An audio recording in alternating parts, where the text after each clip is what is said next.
And I'm here to tell you that the Lord of all the universe, who is King, who is Lord of hosts, if you had His wisdom, if you had His power, if you had His goodness, if you had even half of the amazing qualities of God, and you knew what He knew, and you sat where He sat, you would not make a different decision. Let that sink in. If you knew what He knew, if you were able to possess the goodness, the righteousness of God, and you had the power to do something different, you would do nothing different than what He is doing. We have been seeking to discover who God is as a community of faith recently. We've been doing this by looking at the names of God, the attributes of God, and the experiences that people have had as they have tried to follow God. In this journey of faith, we have looked at the name Adonai, what we know as Lord, uppercase L. And this name Adonai has to do with the concept of God's authority, His dominion, His power, His reign and rule over all of creation. Last week, we looked at the name Melech, the concept of God as king, God as a king who sits upon His throne and rules and reigns and has dominion and a power and authority. Specifically, last week we saw that God is king over Israel and that He is ruling and reigning, and that all of those leaders are supposed to simply be servants of God, leading the people back to God and seeking to do the will of God. This morning I want to add to the royal name list of God with, I think, what is the last of the royal names of God, and that is Yahweh Tsebaoth. Yahweh Tsebaoth. It is the Lord of hosts. Some versions will say the Lord Almighty. You might have heard it as the Lord of angel armies.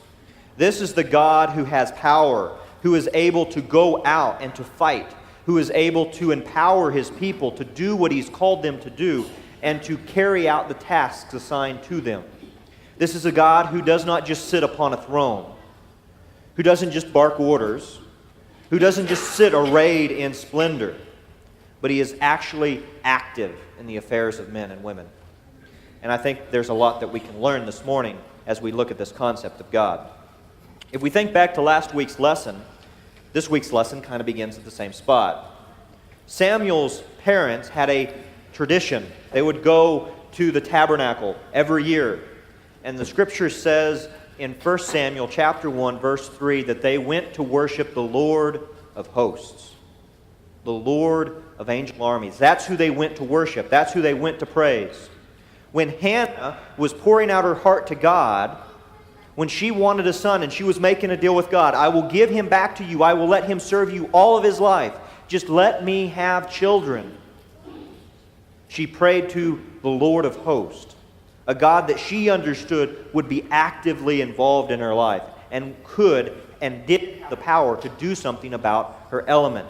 That is who Hannah prays to, is the Lord of hosts. I find it interesting, if we take a step back, Hannah's prayer to the Lord of hosts provided Samuel, who would become a prophet and a judge in Israel. And he would be the one who would fight Israel in saying, do not go after an earthly king. Do not reject God as your king. It was Samuel, the baby who was given through this prayer to the Lord of hosts, who was to stand against Israel and say, do not reject God as your king. I find that an interesting aspect as we look at this. A king was given, though. Saul was appointed as king. And if we fast forward to 1 Samuel chapter 17, where we're going to spend the bulk of the rest of our time this morning, King Saul is still fighting the Philistines. He's still fighting against the Philistines. He's still struggling against this people who are trying to oppress the Israelites. And they've drawn up battle lines. And King Saul has proven himself as a warrior up until this point and a leader of Israel. And everything seems to be going well. Both armies have gathered together. Basically, you have two hosts of people, two armies that have gathered together. And then everything goes wrong. See a giant of a man, head and shoulders above his comrades, steps out from the Philistine line and begins to taunt the army of Israel. We know him as Goliath. We look at verse 8 here in chapter 17. We read what he says. He stood and he shouted at the ranks of Israel and said to them, "Why do you come out and draw out battle lines? Am I not a Philistine? And are you not servants of Saul? Choose a man for yourself and let him come down and fight me. If he is able to fight with me and kill me, then we will become your servants. But if I prevail and fight against and kill him, then you shall become our servants." Again the Philistine said, "I defy the ranks of Israel this day. Give me a man that we may fight together." And then Saul and all of Israel heard these words of the Philistine. They were dismayed. They were greatly afraid. There's a couple things that I think we need to take note of as we look through this text. As Goliath stands and begins to taunt the army of Israel, he identifies them as the servants of Saul. Now, I don't blame Goliath for observing this and saying this. From his perspective, that's true. But let's be honest. Despite the fact that they have an earthly king, Israel is still God's people. They still are seeking to follow God, or at least they're supposed to be. And Saul is supposed to be leading them to God. So really, the army that is gathered together is not Saul's, but it's God's. It's God's army that is gathered together. But Goliath identifies it as Saul's army. And then he begins to mock them. He says, "Send out a challenger to me, and we'll fight to the death. Winner takes all." And when Saul, a man who is described as head and shoulders above his comrades, and all of his army hears this, they are afraid and they're fearful. And they get into defensive positions, and it brings the battle to a halt. If you've played sports, you've probably done some smack talk. Goliath is the key smack talker of all times because he brings the entire battle to a standstill through smack, talking smack. I mean, 40 days, everything stops. Everyone is afraid because Goliath stands before the men and talks some smack. He brings everything to a halt. Now remember, Saul is head and shoulders above everyone else. He's a big guy. Now, he's not as big as Goliath, but he's the natural choice. If the fight goes bad, all of Israel falls. It makes sense for King Saul to be the one who stands up and fights against Goliath. But he cowers in his tent because he's king, because he's too important to fight, and he's too self-absorbed. We continue our reading, and in verse 13 we read this. There were 3 older sons of a man named Jesse who had gone after Saul to the battle. And the names of his 3 sons who went into the battle were Eliab, the firstborn, the secondborn was Abadiah, and the third was Shammah. David was the youngest. Now the 3 oldest followed Saul, but David went back and forth from Saul and tending his father's sheep at Bethlehem. So we are introduced to this family. And I find it interesting that the text says that the 3 oldest of these 7 boys went after Saul. It doesn't say they joined the army of Israel. It doesn't say they went out to the battle. It says they went after Saul. I find that interesting. And it stands in contrast to David, who it says did not go after Saul. Instead, he went back and forth between his duties with the king and his duties at home. David's 3 oldest brothers threw in their lot with Saul. They followed Saul. Where Saul went, they went. And now they're cowering. Now they're hiding. David, on the other hand, is described as a young man. He doesn't go after Saul. He's tending his father's sheep. And when Goliath begins to taunt the armies of Israel, the army comes to a standstill. And for 40 days, the battle goes nowhere. And David's father begins to worry. What's happened to my boys? So he goes out to find out what happened. He takes some cheese and some bread and some refreshments. He sends a care package, and he's the delivery boy. And he goes out to the battlefield, just as Goliath is giving his spiel every day. And it's interesting to note David's response. He says, "Who is this man who is defying the armies of Israel? Who is this guy who defies the armies of the living God?" News of David's response to this gets back to King Saul, and Saul calls for him. "Bring me that man." Because Saul is hiding in his tent. He's not ready for the battle. He's scared. I think Saul was a little surprised when David walked in and was so young, so small. And David began to say, "I can fight him. If no one else will, I will. Do not let this Philistine continue to defy the armies of Israel. Do not let this man continue to defy the armies of the living God." Look at what he says, starting in verse 34. "But David said to Saul, 'Your servant was tending his father's sheep, and a lion or a bear came out and took a lamb from the flock. I went after him. I attacked him, I rescued it from his mouth, and when he rose up against me, I seized him by his beard, I struck him, and I killed him. Your servant has killed both the lion and the bear, and this uncircumcised Philistine will be like one of them, since he has taunted the armies of the living God.'" I think it's interesting how David identifies the army. He doesn't identify it as Saul's army. He identifies it as God's army. David, a young boy, realizes what the entire army has failed to realize in 40 days. That they are not fighting for King Saul. They're not even fighting for the nation of Israel. They are fighting for God. And they should not be afraid. See, David has faith in God based upon experiences of the past. He has seen God save him in little ways. He's fought a lion. He's fought a bear. He's been victorious both times, and he realizes that he in and of himself is unable to do it. But God is. God will protect him. God will provide. He understands who he serves. So Saul says, "May the Lord go with you. May Adonai protect you." And then Saul tends to load David down with his own armor. The armor that probably should have been the one fighting that battle. As the judge of Israel, he should have been on the front lines protecting the nation of Israel. But instead he's cowering and putting his own armor upon a young boy. And it swallows him.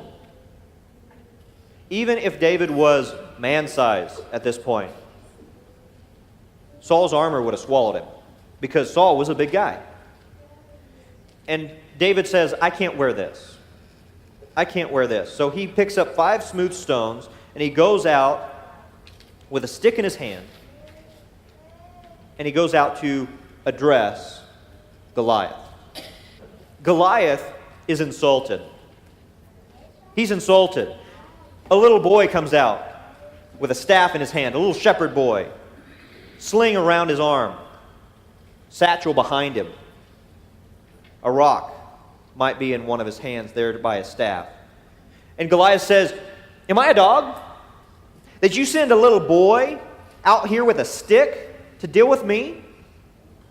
And he begins to taunt and defy the armies of Israel once again. He's mad.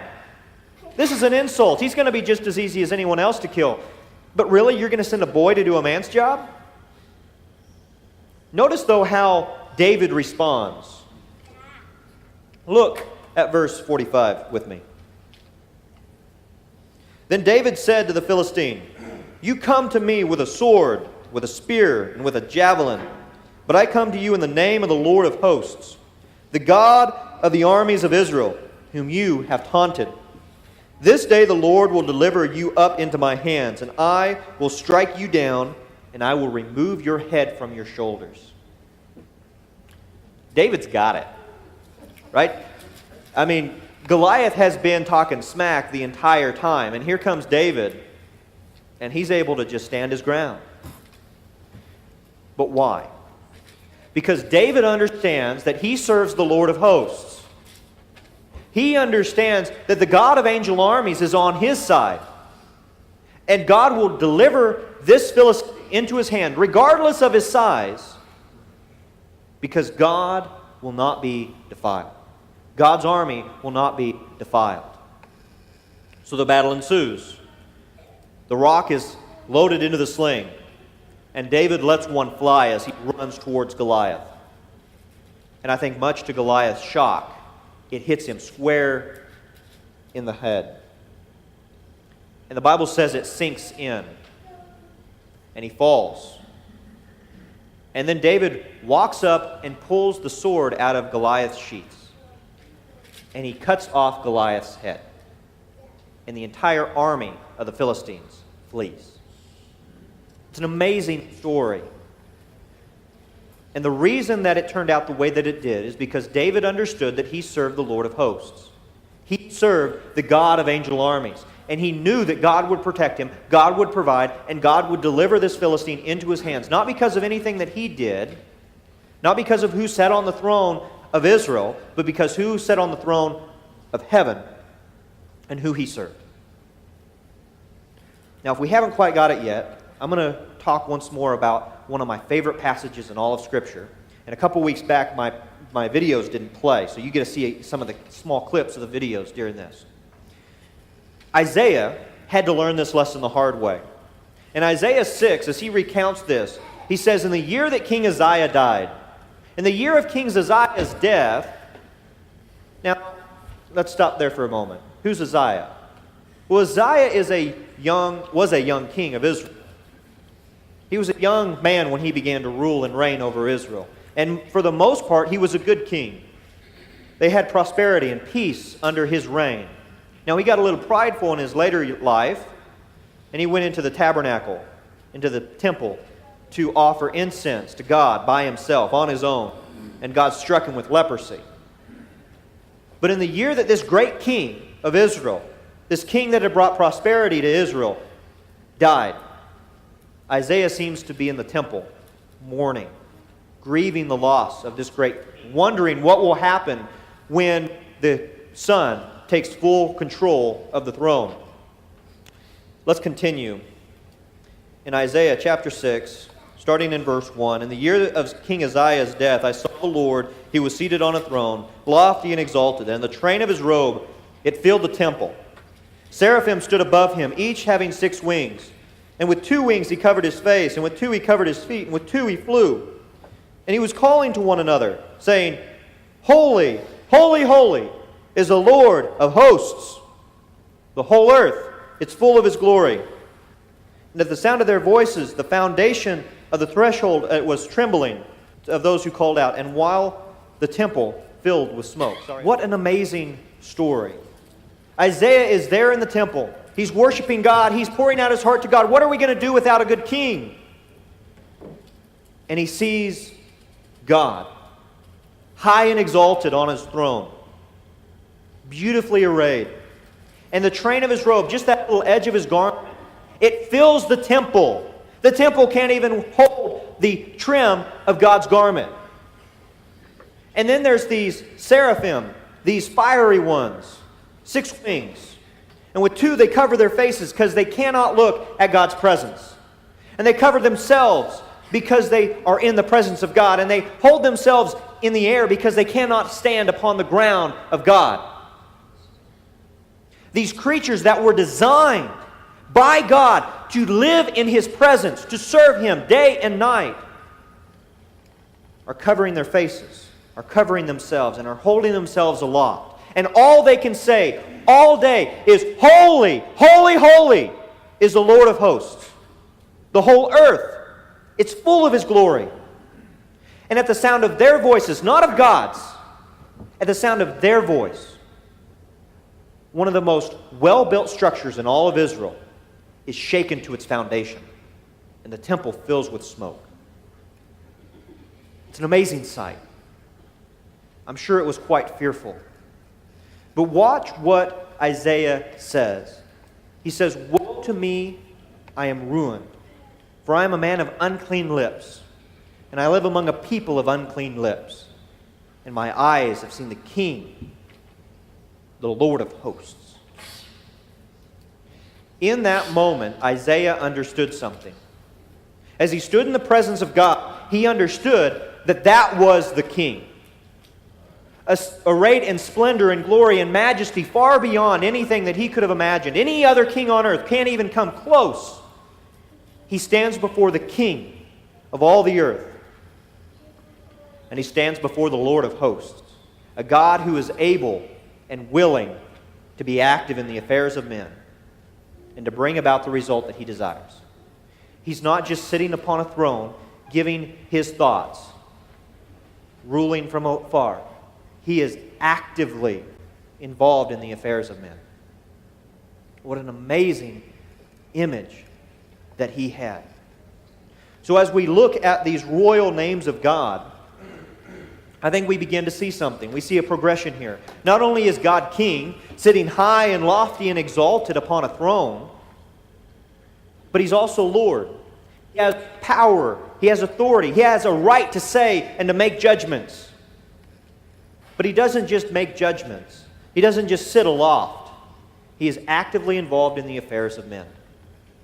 And when we stop and we consider earthly kings, earthly rulers, I think we can all agree that even though some may reach to good levels at times, they all fall short. They're all not God. They're all supposed to lead us to God. They're supposed to point us back to Him. That's their job. That's their job. Now, I think the question that we need to ask as we consider all this is one question. Do you trust God? Do you trust Him? Because too often what we say is, if I was God in this situation, I would do it this way. I don't like the way that my life is going. I don't like the decisions that are going on. I wish things were this way. And I'm here to tell you that the Lord of all the universe, who is King, who is Lord of hosts, if you had His wisdom, if you had His power, if you had His goodness, if you had even half of the amazing qualities of God, and you knew what He knew, and you sat where He sat, you would not make a different decision. Let that sink in. If you knew what He knew, if you were able to possess the goodness, the righteousness of God, and you had the power to do something different, you would do nothing different than what He is doing. As much as we get frustrated with the way that things go in life, we need to realize that we serve the Lord of hosts, a King above all kings, a God who is beyond our understanding. And we need to trust Him. We need to rely upon Him. Despite the fact that, man, I wish things were different. Man, I don't like it. It's uncomfortable where I'm at. But we need to remember, He's God, and I'm not. And I can trust Him because He's good, He's holy, and He's righteous. For those of us who have been saved, for those of us who have been washed in the blood of the Lamb, who have died to ourselves, this is a call for us to be reminded and to once again submit our lives fully and completely to the King of Kings and Lord of Lords. That's what we're to do. But if you're here this morning and you have not done that, if you're not a Christian, if you've not been washed in the blood of the Lamb, if you've not died to yourself, there's really two paths I hope you take. One, if you're ready, if you know who He is, and you're ready to make that commitment, the water's ready. If you're ready to die to yourself this morning, we can baptize you into Christ. And if you're still on the fence and you know that you got to do something, and you still got questions, either while we stand and sing here in a minute, or afterwards, send me an email, come down front, get with one of the elders, get with a friend that you trust, and begin to study the Scriptures and to answer those questions that you have. Because we have a King of Kings and Lord of Lords who demands our obedience, and we need to not stand inactive. I leave you this morning with the words of Psalm 84. How lovely is your dwelling place, O Lord of hosts! My soul longs and even yearns for the court of the Lord. My heart and my flesh sing for joy to the living God. The birds also, they found a house, and a swallow a nest for herself, where she may lay her young. Even your altars, O Lord of hosts, my King and my God. How blessed are those who dwell in your house. They are ever praising you.